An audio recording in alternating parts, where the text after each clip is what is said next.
भक्ति की बात भी कही। मयि चानन्य योग्य न भक्ति रवे विचारिणी नियुक्त देश सेवित्व मर्त्य जन सभी। मुझ में अनन्य योग के द्वारा अव्यभिचारिणी भक्ति का होना और एकांत स्थान में रहने का स्वभाव होना और सांसारिक जन समुदाय में प्रीति का न हो, तो इसमें एक प्रकार से भक्ति को ही देहाभिमान मिटाने का एक विशेष उपाय भगवान ने बताया। संसार का आश्रय लेने के कारण साधक का देहाभिमान बना रहता है। इसे दूर करने के लिए भगवान यहाँ तत्व ज्ञान का उद्देश्य रखकर और अपनी अव्यभिचारिणी भक्ति करने को साधन बता रहे कि भाई अगर देहाभिमान मिटाना है तो केवल मेरे में ही और संसार की आसक्ति छोड़कर केवल मुझ में ही प्रेम करना, ये अव्यभिचारिणी भक्ति है। ये भी साधन रूप से देहाभिमान को सुगमता पूर्वक दूर करती है। भगवान का ये गीता जी में एक विशेष ये कहना चाहिए कि एक विशेष स्वभाव देखा गया है कि जहां कहीं मौका लगता है वहां भक्ति की बात अवश्य कह देते हैं, चाहे अर्जुन पूछे चाहे ना पूछे। बहुत जगह बिना पूछे ही भक्ति का प्रकरण भगवान शुरू करते हैं। यहाँ भी जबकि ज्ञान का प्रकरण है, लेकिन यहाँ भगवान इसमें ज्ञान के साधनों में भी भक्ति की बात कहते हैं और साफ साफ कहते हैं कि संसार के वस्तु व्यक्ति इत्यादि का सारण है वो भगवान की कृपा से ही मेरे को उस तत्व का अनुभव होगा। इस प्रकार केवल भगवान का ही आश्रय है। इसको मयि चानन्य योग है ना, मेरे में अनन्य योग हो, ये बात कही। अव्यभिचारिणी भक्ति भी इसी का और एकांत स्थान के सेवन में रुचि, तो यहाँ एकांत का विशेष अर्थ बताया महाराज जी ने कि केवल किसी जंगल में पड़े रहना वो एकांत नहीं माना गया। एकांत किसको माना गया? एक परमात्म तत्व का चिंतन अथवा एक आत्म तत्व में गहरा उतर करके और उसके समझने की जो विशेष लालसा है उसके लिए और मनुष्य लालायित हो जाए और एक तत्व के सिवाय और सब कुछ का अभाव है, इस तरह से अपने आप को हर समय तत्व में ही स्थित समझे जो कि पहले से है ही। इसको वास्तविक एकांत कहा है महाराज जी ने। निर्जन वन में जाकर अकेले पड़े रहने से ये मान लेना कि मैं एकांत स्थान में हूं, वास्तव में भूल ही है, क्योंकि संपूर्ण संसार का बीज तो ये शरीर है। जब तक इसको मैं हूं मेरा हूं ऐसा मानता है तब तक एकांत स्थान में जाने का वास्तविक लाभ नहीं होता। बल्कि कभी कोई तो ऐसा होता है कि वहां पर आलस्य प्रमाद में मनुष्य अपना समय बिता देता है। तो वास्तविक एकांत वह है जिसमें एक तत्व के सिवाय दूसरी कोई चीज न हुई है, न है और न होगी। न मन है, न प्राण है, न अंतःकरण है, न स्थूल शरीर, न सूक्ष्म शरीर है, न कारण शरीर है, न व्यष्टि है, न समष्टि है। केवल एक तत्व ही तत्व है, अर्थात असत भाव न विद्यते और सत अभाव न विद्यते। असत की तो सत्ता नहीं है और सत्य तत्व अर्थात आत्म तत्व अथवा परमात्म तत्व की सब समय ही सत्ता ज्यों की त्यों है और वही वास्तव में हमारा स्वरूप है।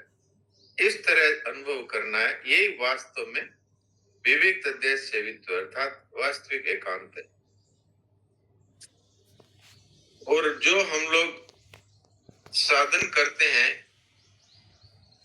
और फिर भी हमारी रुचि रहती है कि अभी देश में क्या हो रहा है, विदेश में क्या हो रहा है, आज के समाचार क्या हैं इत्यादि, इसमें साधक की रुचि नहीं रहती। अरतिर्जन संसदी। संसार और संसार की बातों में उसको किंचन मात्र भी इच्छा और प्रीति नहीं रहना, इसको अरतिर्जन संसदी का। पर जहां पर तत्व की बात का विचार होता हो, ऐसे तत्व के महापुरुष या उच्च कोटि के साधकों का संग है, ये वास्तव में जन संसद नहीं है। ये इसमें हमारी प्रीति नहीं है। ये तो संसार से हमारी मुक्ति करने वाले हैं, इसलिए इनके साथ अपना संग करने की रुचि है, वो तो वास्तव में होनी चाहिए।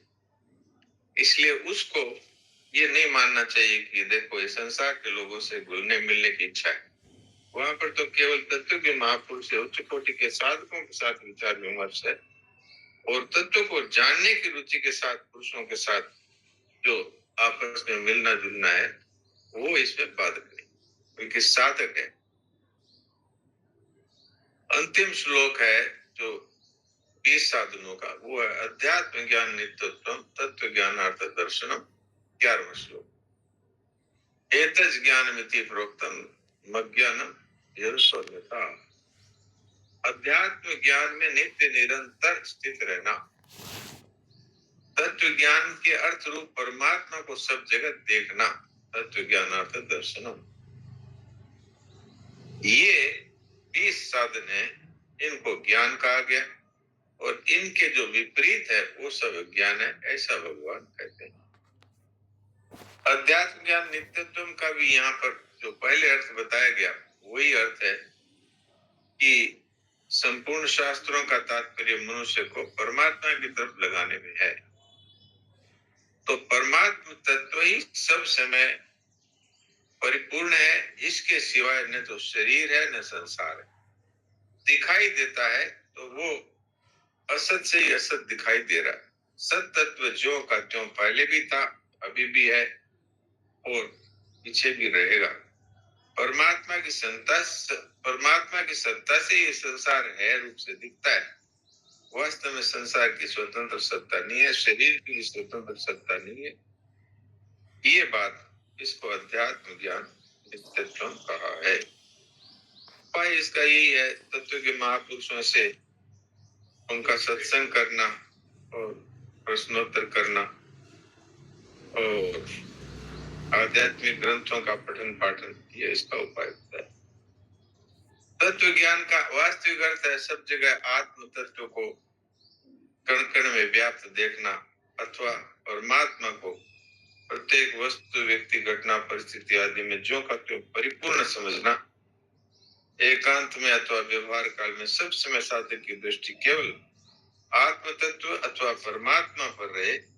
एक परमात्मा के सिवा दूसरी कोई सत्ता है ही नहीं, इस तरह का भाव सब समय रहना, ये तत्व ज्ञानार्थ दर्शन बताया।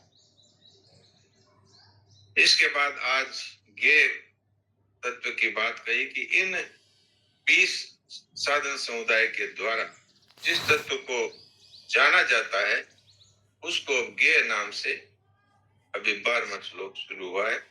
इसमें वो ज्ञेय तत्व क्या है कि जो पहले ये 20 साधन बतलाए गए, उनके द्वारा जानने योग्य परमात्मा तत्व को भगवान कहते हैं, मैं अच्छी प्रकार से अब कहूंगा। अब ज्ञेय तत्व का वर्णन शुरू हुआ है। तो ज्ञेय तत्व कैसा है कि उसको जानने से मनुष्य अमरता का अनुभव कर लेता है, और वह अनादि है और उसको परम ब्रह्म कहते हैं। महाराज जी ने यहाँ कहा है कि प्रकृति को भी ब्रह्म कहा है, वेद को भी ब्रह्म कहा है, लेकिन परम ब्रह्म है वो केवल परमात्मा के लिए ये सब प्रयोग होता है, और उसको सत असत नहीं कहा जा सकता, न सत कहा जा सकता है न असत कहा जा सकता है। तो इसमें रात और दिन का उदाहरण दिया है महाराज जी ने कि जैसे संसार में रात की अपेक्षा दिन है, दिन की अपेक्षा रात है, परंतु उस परम तत्व में सूर्य की तरह हमेशा एक ही ज्ञान रूप प्रकाश है। वहां पर अज्ञान का प्रवेश ही नहीं है, जैसे सूर्य में अंधकार का प्रवेश नहीं है। इसलिए संसार असत है, उसकी अपेक्षा से कहते हैं कि परमात्मा सत है। वास्तव में न उनको सत कह सकते हैं न असत कह सकते हैं। ये बात यहाँ पर विशेषता से कही है। अब इसमें कोई खास बात हो तो अपन लोग विचार कर